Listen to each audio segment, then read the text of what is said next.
आज ही Doubtnut app download करें। Doubtnut पर होगा अब आपके सभी मैथ्स, केमिस्ट्री, फिजिक्स और बायोलॉजी डाउट्स का सफाया।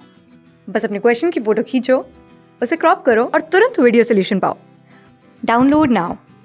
बच्चों क्वेश्चन दे रखा है कि एक अवतल दर्पण से वस्तु का प्रतिबिंब वास्तविक तथा बड़ा बनाने के लिए वस्तु की स्थित किरण आरेख में दर्शाइए। ठीक है बच्चों, तो यहाँ पे सबसे पहले हम देख कि एक अवतल दर्पण है। ठीक है, अगर अवतल दर्पण की बात करें बच्चों तो हम देखते हैं ये हो जाएगा बच्चों हमारा अवतल दर्पण है। ठीक है,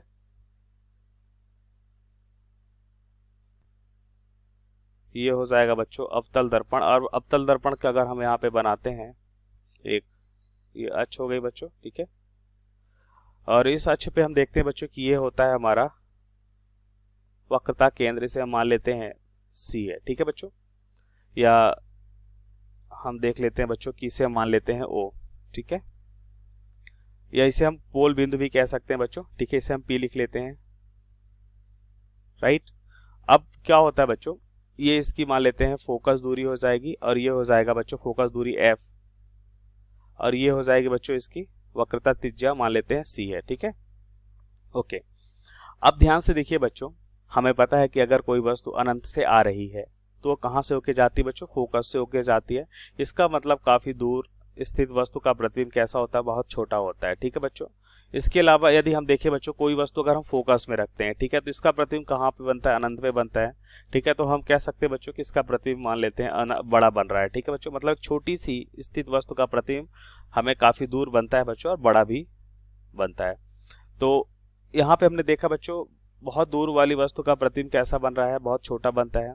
अगर सी पे रखे बच्चों, ठीक है, अगर हम इसे सी पे रखते हैं तो क्या होता है, सी पे रखी वस्तु का जो प्रतिबिंब है कैसा बनेगा, उसी स्थान पे उस वस्तु के विपरीत उतने ही आकार का बनता है। ठीक है बच्चों, तो ये तो हमने देखा सी पे।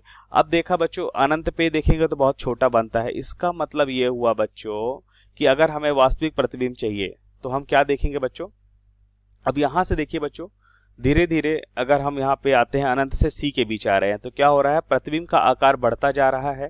ठीक है, क्योंकि अनंत पे हमने देखा बच्चों प्रतिबिंब बहुत छोटा है, उसके बाद और आगे आते गए बच्चों और सी पे देखा कि सेम आकार का बन रहा है। अब सी के बाद अगर हम वस्तु को रखते हैं कहां पे बच्चों, सी के बाद।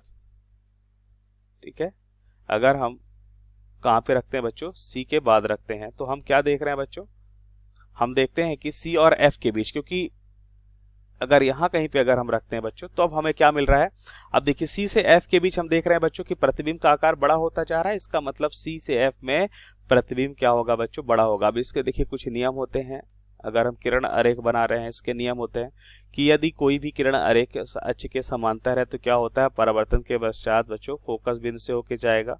ठीक है, दूसरा नियम अगर हम देखें बच्चों तो अगर कोई भी प्रकाश किरण वक्रता केंद्र पे या इस पोल पे जिस कोण से यहाँ पे आपतित होती है बच्चों, ठीक है, उसी कोण से यहाँ पे क्या होगी बच्चों, परावर्तित हो जाएगी। ठीक है, तो उसी कोण से क्या होगी बच्चों, यहाँ पे परावर्तित हो जाएगी। ठीक है, तो ये कोण जो है बच्चों समान हो जाएगा। ठीक है, तो यहाँ पे हम देखते हैं बच्चों, या इसे अगर हम आर लिखते हैं तो हम यहाँ पे लिख सकते हैं कि कोण आई बराबर कोण आर। ठीक है, तो यहाँ पे देखिए बच्चों इनका प्रतिच्छेद बिंदु यहाँ पे है, इसका मतलब ये यहाँ पे इसका प्रतिबिंब बनेगा। और इसकी ऊंचाई अगर हम देखें बच्चों तो हमें क्या मिलेगा, इसकी ऊंचाई हमें मिलेगी बच्चों, अगर ये वस्तु है ए बी तो इसका प्रतिबिंब मिलेगा बच्चों ए डैश बी डैश मिलेगा। ठीक है, तो ये इसकी हो जाएगी बच्चों प्रतिबिंब। तो इस तरह से हम देखते हैं बच्चों सी और वक्रता केंद्र और फोकस दूरी के मध्य, या वक्रता त्रिज्या और फोकस दूरी के मध्य अगर किसी वस्तु को रखा जाए तो उसका प्रतिबिंब जो है बच्चों वास्तविक और बड़ा होता है। ठीक है, अगर हम F और P के बीच रखेंगे तो क्या होगा बच्चों, ये आभासी प्रतिबिंब बनता है लेकिन वस्तु से बड़ा बनता है। ठीक है, तो हमें तो वास्तविक प्रतिबिंब चाहिए, इसका मतलब यहाँ पे हम लिख सकते हैं बच्चों वस्तु को सदैव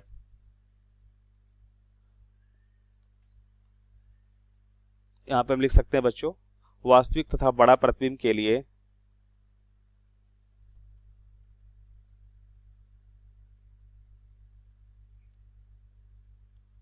वास्तविक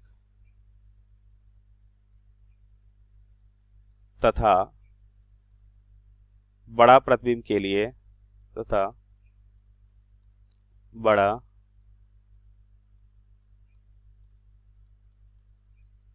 प्रतिबिंब के लिए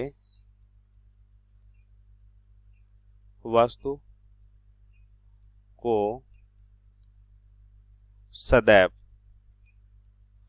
वक्रता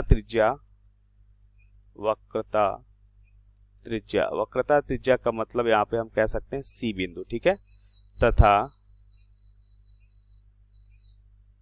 फोकस दूरी के मध्य रखना चाहिए। ठीक बच्चों,